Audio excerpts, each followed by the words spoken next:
Bienvenue dans le débat de France 24 et de 2. Après l'Iowa, Mitt Romney a remporté la primaire républicaine dans le New Hampshire. Et cette fois, le score est net. Il devance clairement, très clairement, vous allez le voir, Ron Paul et Jon Huntsman avec 39% des suffrages. Mitt Romney sera-t-il le candidat républicain qui affrontera Barack Obama? Qui est-il? Quelles sont ses chances face au président sortant?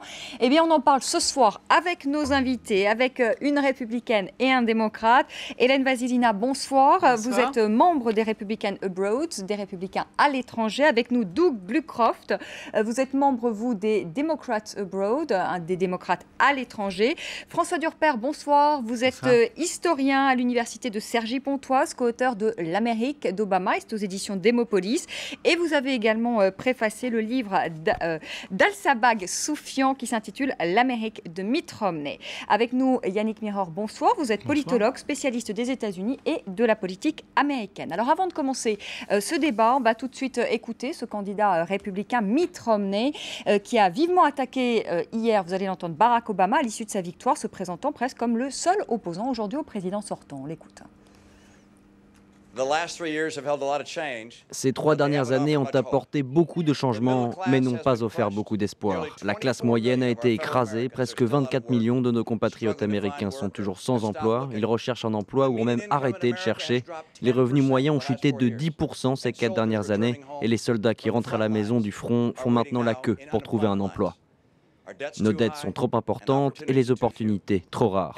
Et notre président se lève tous les matins, regarde l'Amérique et est fier d'annoncer « ça pourrait être pire ». Ça pourrait être pire. Ce n'est pas ça être américain. Ça pourrait être pire, bien sûr que non. Hélène Vasilina, je rappelle, vous êtes du côté des Républicains que vous représentez. Est-ce que pour vous, ça ne fait plus de doute, c'est Mitt Romney qui affrontera Barack Obama en novembre 2012, le 6 novembre?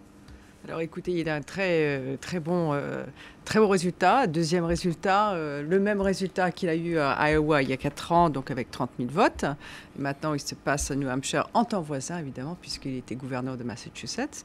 Donc il est en position de force, on va dire. Et visiblement, il sort du lot. Il faut dire qu'il est centriste, enfin au centre du spectre politique des Républicains. Donc il a les capacités, je pense, il a de leadership, il a... Il vous plaît comme candidat, apparemment? Parce qu'il y en a plusieurs, je dirais qu'il plaît à beaucoup de monde, pas uniquement à moi. C'est pas à moi, évidemment. Enfin, aux Républicains, la frange conservatrice des Républicains doit peut-être plaire un peu moins. Je pense qu'il est bien placé au milieu, puisqu'il faut un peu de tout, j'ai dit toujours, dans une famille pour plaire. Donc, on a des cousins ou des frères ou des sœurs à droite ou à gauche. Mais de toute façon, c'est bien d'offrir un peu de chaque côté, que ce soit plus à droite ou plus à gauche. Et évidemment, d'avoir quelqu'un au centre qui, lui, normalement, doit incarner des valeurs républicaines. Vous avez l'air plutôt enthousiaste. Doug Glucroft, est-ce que Mitt Romney, c'est le candidat aujourd'hui que les démocrates craignent le plus? Parce que, comme le disait Hélène Vasilina, il est plutôt modéré chez ces républicains. Il va pouvoir aller grignoter, siphonner des voix au centre. Je ne pense pas que les démocrates craignent M. Romney. Il faut dire aussi que M. Romney, jusqu'ici, a bien gagné en Iowa et New Hampshire compte tenu de la concurrence qui était extrêmement faible pour un groupement de candidats aux primaires. Il y a des candidats qui sont simplement pas plausibles, d'autres qui ont des points de vue sur différents sujets qui n'auraient jamais retenu plus que 20 ou 30% du public général américain.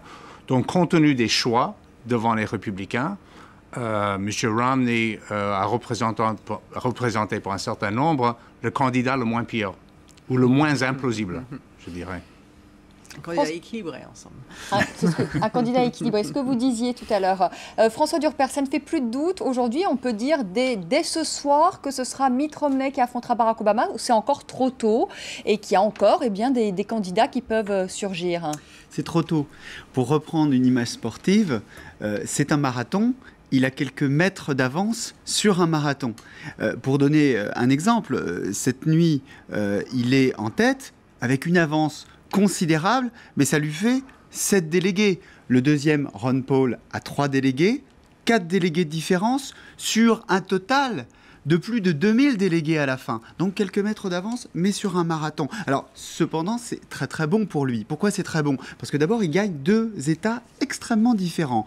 L'un qui est conservateur, alors pas conservateur chez les républicains, c'était l'Iowa. L'un qui est modéré, plus centriste, c'était dans le New Hampshire. Et ça, c'est une performance qui est très rare. Deuxième chose, c'est son score.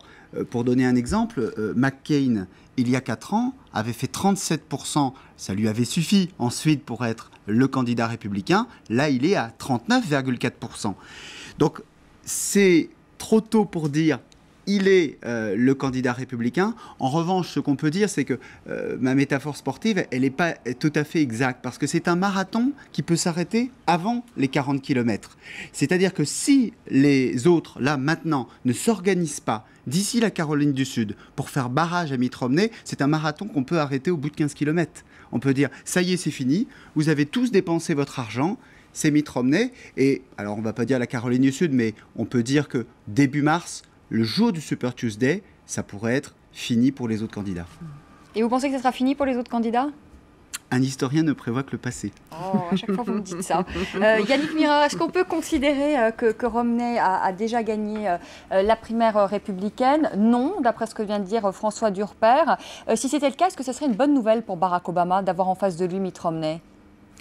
D'une part, pour répondre à la chose au départ, je pense qu'on peut effectivement avoir une analyse état par état des mécanismes, et François Durper connaît très bien tout ça.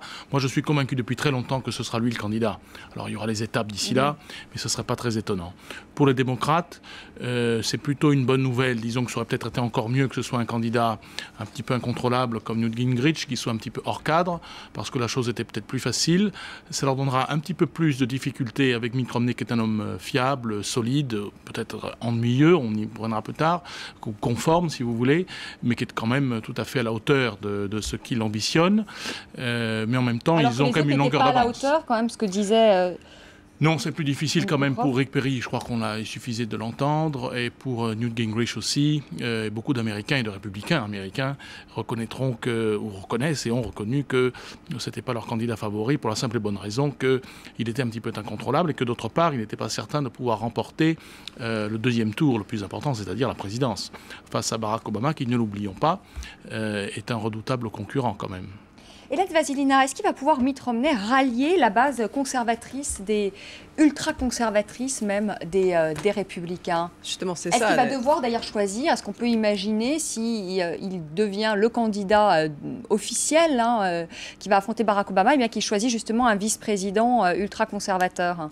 Il faudrait qu'il... Parce que quand même, quand on entend les discours, pardonnez-moi, des uns et des autres, on a eu l'occasion d'en parler la dernière fois, de Santorum, etc., c'est quand même des discours, oui, plus que ultra-conservateurs. Il faut dire aussi que les discours de Santorum correspondaient aussi à l'Iowa, où il a fait campagne dans les 99 comtés. Donc il a fait du terrain, il a fait avec son pick-up, il a fait tout le tour de l'État, et son message correspondait à ses interlocuteurs, c'est-à-dire rural, blanc et mâle. Donc 3 millions d'habitants, l'Iowa, ce n'est pas l'Amérique. Oui, certes que Mitt Romney est au centre, peut-être faudrait-il qu'il commence à regrouper un peu ses opposants, de façon à ce qu'ils puissent faire ou avoir ces franges un peu plus conservateurs, telles, on verra dès qu'on descend un peu au sud, c'est différent, etc. Mais Gingrich ou bien Santorum ou Paul, que lui, Paul, bon, vous voyez, avec le montée du Tea Party, etc., il a quand même ces gens qui le suivent et qui, après les Tea Party, la liberté, la Constitution, etc., qui le tiennent à la lettre. Donc c'est un message qui passe bien en Amérique. Pourquoi? Puisque l'Amérique est en crise, l'Amérique est en guerre. Il y en a des gens qui sont frustrés, fatigués. Je dirais pas uniquement que la crise n'est pas si qu'aux États-Unis, je dis toujours que la crise est globale. Donc, il faut trouver des solutions économiques, non seulement conservateurs, mais il faut trouver des solutions qui plaisent et qui donnent des solutions et qui mettent des gens au travail. On pourrait parler des chiffres de chômage. Hein, on a eu un petit baisse de chômage aussi, etc. C'est le plus faible taux là depuis 3 ans, à 8,5% aux États-Unis. Je voudrais qu'on revienne sur Mitt Romney. Yannick Mireur, vous nous disiez, il n'est peut-être pas très charismatique, mais enfin bon, il tient quand même la route. Les démocrates attaquent quand même aujourd'hui, il faut le dire, Mitt Romney sur ses volte-face. On va en parler dans un instant. D'abord, je voudrais qu'on regarde ce clip. Il l'appelle Flip-Flop Mitt et on regarde. I'm running for office, for Pete's sake. Who is this guy? Can you trust him? I have never supported the President's Recovery Act, all right, the stimulus. No time, nowhere, no how. I think there is need for economic stimulus. You're only allowed a certain number of flips before people begin to doubt your character. The big issue with Mitt Romney has been the issue of abortion. Has he flip-flopped on abortion? I will preserve and protect a woman's right to choose. The right next step in the fight to preserve the sanctity of life is to see Roe v. Wade overturned. He was pro-choice, then he's pro-life. Well, that's what we did in Massachusetts, and that is we put together an exchange, and the president's copying that idea. I'm glad to hear that. Obamacare is bad news, and if I'm president of the United States, I will repeal it. I don't think I've ever hired an illegal in my life. We hired a lawn company to mow our lawn, and they had illegal immigrants that were working there. Flip-flop Mitt. But I believe the world is getting warmer. I believe that humans contribute to that. My view is that we don't know what's causing climate change on this planet. Hélène Vasilina, quand même une réaction. Mitt Romney qui est quand même présenté comme une girouette. C'est vrai qu'il était... D'abord, il a défendu l'avortement. Maintenant, il veut revenir dessus. Enfin, on peut citer une liste comme ça qui est très longue. Comment vous pouvez le défendre sur ce point de vue-là ? Moi, je ne suis pas pour le défendre, puisque bon, déjà, le parti n'a pas choisi de candidat, mais pour dire qu'il a quand même un programme, il propose des choses, qu'on change d'avis, oui, on l'appelle flip-flop, mais ce n'est pas le seul à avoir fait le pile ou face sur certains sujets. Mais là, quand on regarde comme ce clip, c'est quand même impressionnant. Enfin, il a fait des... C'est un grand spécialiste. Hein. C'est un grand spécialiste. Moi, je pense qu'il aura un problème que je vois que joue sur la question de ses chances en novembre. Il a besoin, grosso modo, moi je toujours considère à 40% des publics américains qui vont voter démocrate, quoique le candidat, 40% républicain. Qu'est-ce qui se passe avec les 20%? C'est ça, tout joue sur ça. Tandis que cette année, les 40%, disons, qui est sûr républicain, il y a une partie où Romney a un problème particulier.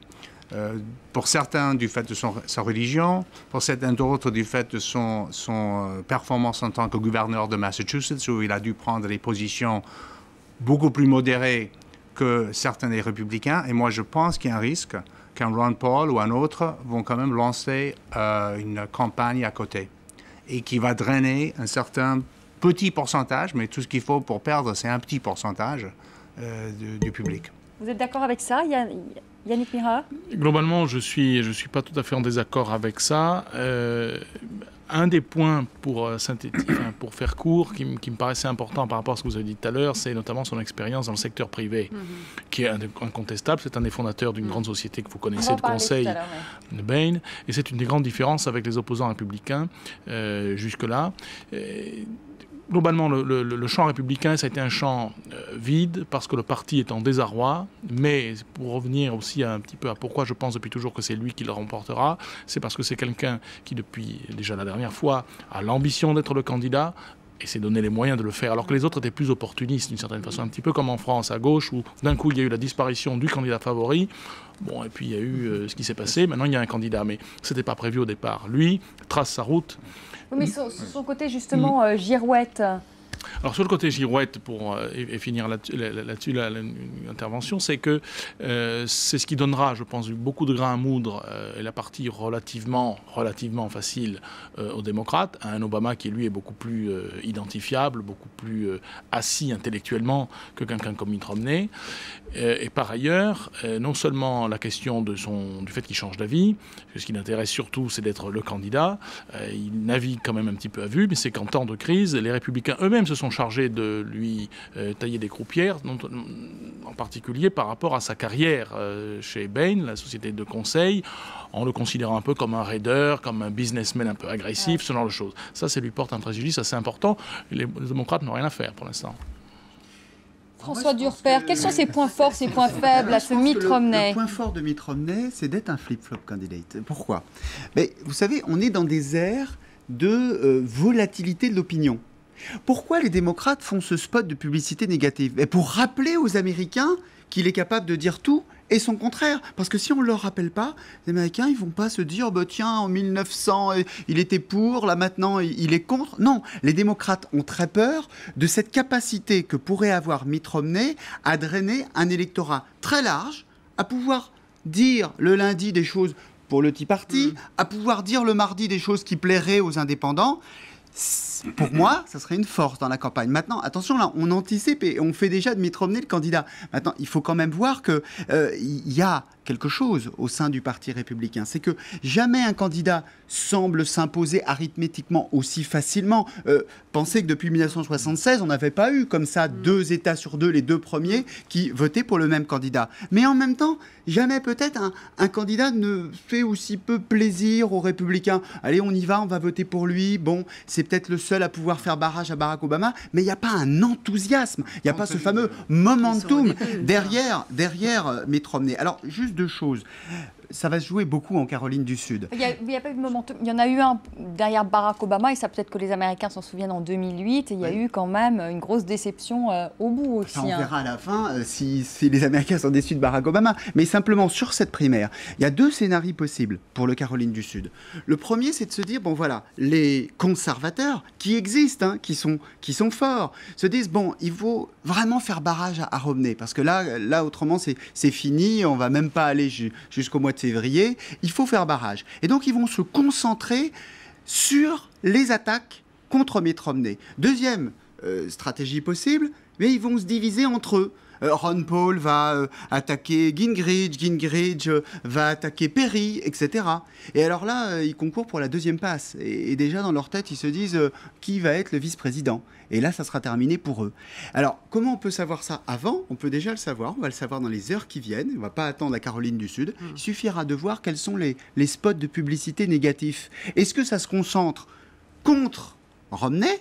Ou est-ce que les spots de publicité négatifs, ça va être Gingrich, Ron Paul contre Santorum? Si tous se concentrent sur Mitt Romney, ce qu'on sait déjà, c'est qu'il aura 3 millions de spots de publicité négatifs contre lui en Caroline du Sud. Donc il faut vraiment qu'il passe vraiment cet obstacle. Hélène Vasilina, vous pariez sur quoi sur ces 2 scénarios que vient de présenter François Durper? Vous pensez que tous les républicains vont s'acharner sur Mitt Romney, qui vont créer une sorte d'union sacrée, ou que chacun, voilà... Moi, je dirais ils sont perdants s'ils se divisent tant que ça. Comme Huntsman a dit, c'est dommage de nous diviser maintenant. Il faut qu'on nous réunisse. Enfin, il faut nous réunir. Or, on attend ce film de 20 minutes qui va sortir de par même Gingrich, qui a tenu sa langue en Iowa, où il y avait la campagne des médias assez négatifs à son égard, même à Ron Paul. Et maintenant, on va voir qu'est-ce qui va changer et qu'est-ce que ce Mitt Romney nous a proposé, comme vous avez bien dit tout à l'heure. Il a quand même de l'expérience dans le secteur privé. Et on va en parler justement dans la 2e partie du débat. Il a de l'expérience dans le secteur privé, mais le camp Obama aujourd'hui dit qu'il est évidemment le candidat de Wall Street, le candidat de la finance, et qu'il a fait perdre des dizaines de milliers d'emplois aux États-Unis. Il en a créé aussi, c'est ce que vous nous direz dans un instant. À tout de suite.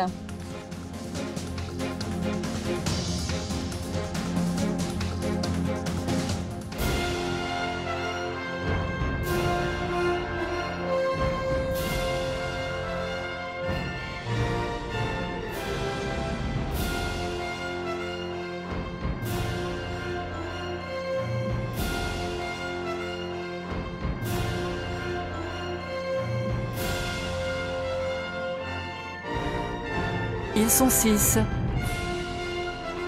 Il ne doit en rester qu'un. Primaire américaine 2012, à suivre en direct sur France 24.